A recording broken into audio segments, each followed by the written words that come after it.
Assalamualaikum warahmatullahi wabarakatuh.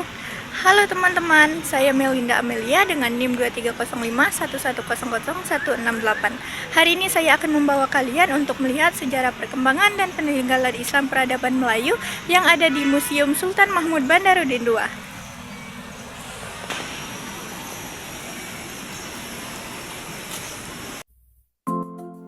Bangunan megah ini menyimpan lebih dari sekedar koleksi sejarah. Ia adalah saksi bisu, kejayaan, perlawanan, dan akhir dari sebuah dinasti. Museum Sultan Mahmud Bandarudin II dulu adalah Istana Kuto Besak, jantung dari Kesultanan Palembang Darussalam. Mari kita telusuri kisah kerajaan Islam yang pernah berjaya dan warisan Melayunya yang masih hidup jauh setelah tembok istana ini beralih fungsi.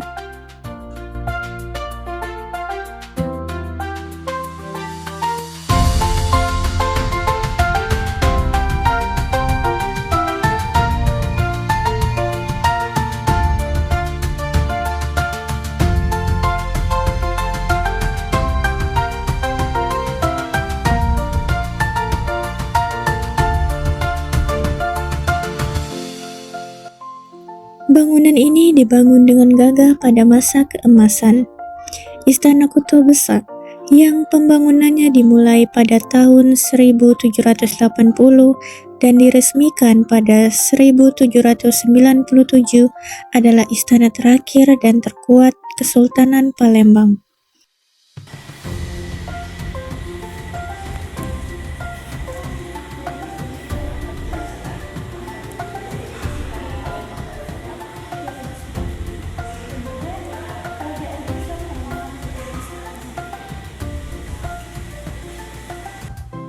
Dibangun menghadap Sungai Musi, ia dilengkapi dengan benteng pertahanan dan meriam-meriam yang siap menghadang musuh. Dan musuh itu benar-benar datang saat perlawanan Sultan Mahmud Bandarudin II terhadap kolonial Belanda berakhir dengan kekalahan pada tahun 1821. Istana yang megah ini pun jatuh ke tangan penjajah. Itu bukan lagi istana, tapi peninggalan yang direbut. Nasib bangunan ini pun berubah seiring bergantian kekuasaan. Ia pernah menjadi markas militer Belanda, kantor pemerintahan, bahkan dikuasai Jepang pada Perang Dunia II. Setelah Indonesia merdeka, ia lama menjadi kantor komando daerah militer. Barulah pada tahun 2004, setelah melalui proses konservasi yang panjang, bangunan bersejarah ini akhirnya dibuka untuk publik dengan status baru, Museum Sultan Mahmud Bandarudin II. Dari singgasana kekuasaan menjadi ruang pembelajaran, dari simbol kedaulatan yang direnggut menjadi monumen pengingat akan sejarah yang tak boleh dilupakan.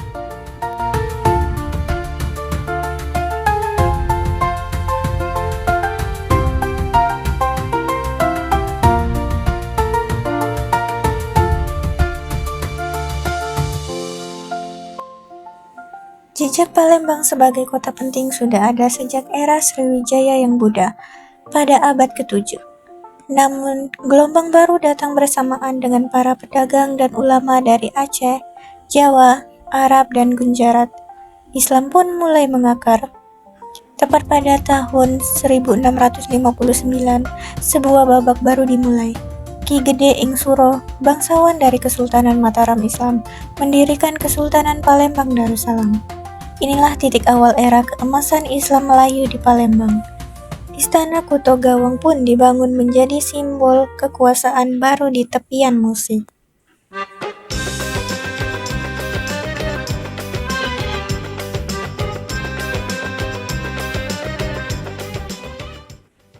Di bawah sultan-sultan seperti Mahmud Bandarudin I dan II, Palembang mencapai puncak kejayaannya, menjadi pelabuhan internasional yang makmur. Dari kejayaan ini, lahirlah warisan budaya yang memadukan unsur Melayu, Islam, dan pengaruh luar.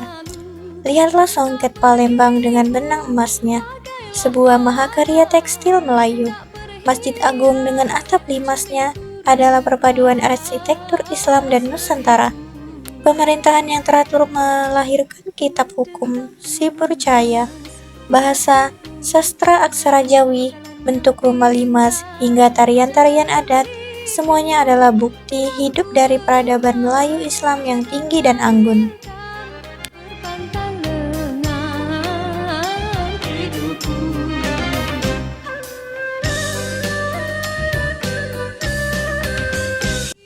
Namun, Kemilau Emas Palembang juga mengundang perhatian yang tak diinginkan, seperti kedatangan VOC dan kemudian pemerintahan kolonial Hindia Belanda. Kesultanan Palembang di bawah pimpinan Sultan Mahmud Badarudin II menjadi salah satu benteng perlawanan terkeras di Sumatera. Dua perang besar terjadi pada tahun 1819 dan 1821 dengan superioritas persenjataan. Belanda akhirnya berhasil menaklukkan Palembang. Sang Sultan, pahlawan yang gigih, ditangkap dan diasingkan hingga akhir hayatnya di Ternate. Pada tahun 1825, secara resmi Kesultanan Palembang Darussalam dihapuskan. Berakhirlah sudah era perang pemerintahan kerajaan Islam di tanah ini.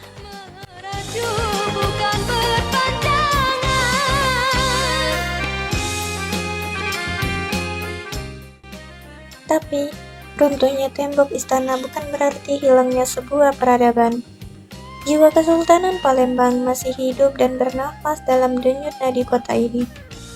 Pempek di warung, songket di pelaminan, lenggok tari tanggai, kubah Masjid Agung, dan semangat toleransi yang kuat, itulah warisan sesungguhnya. Nama Sultan Mahmud Badarudin II diabadikan menjadi nama bandara dan museum, mengingatkan kita akan jiwa patriotik. Palembang modern adalah buah akar yang ditanam oleh kesultanan ini. Akarnya Melayu, batangnya Islam, dan rantingnya terbuka pada dunia.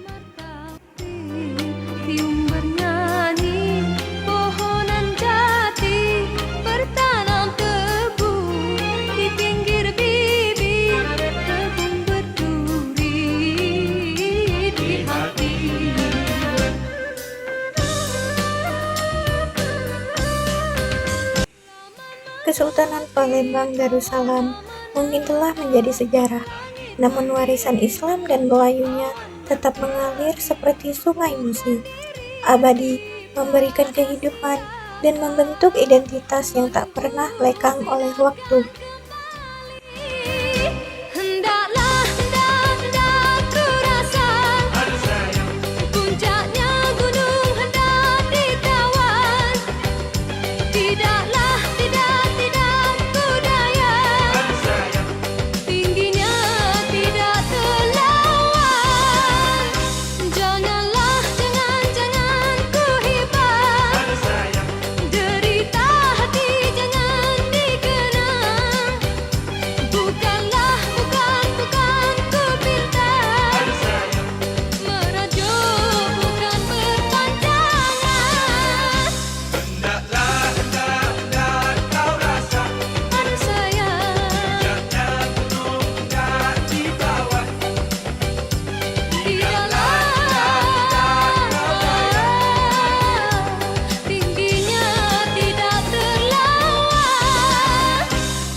Dan jadi itulah peninggalan Islam Melayu yang ada di Museum Sultan Mahmud Badarudin II. Semoga ilmu-ilmu yang saya sampaikan bisa bermanfaat.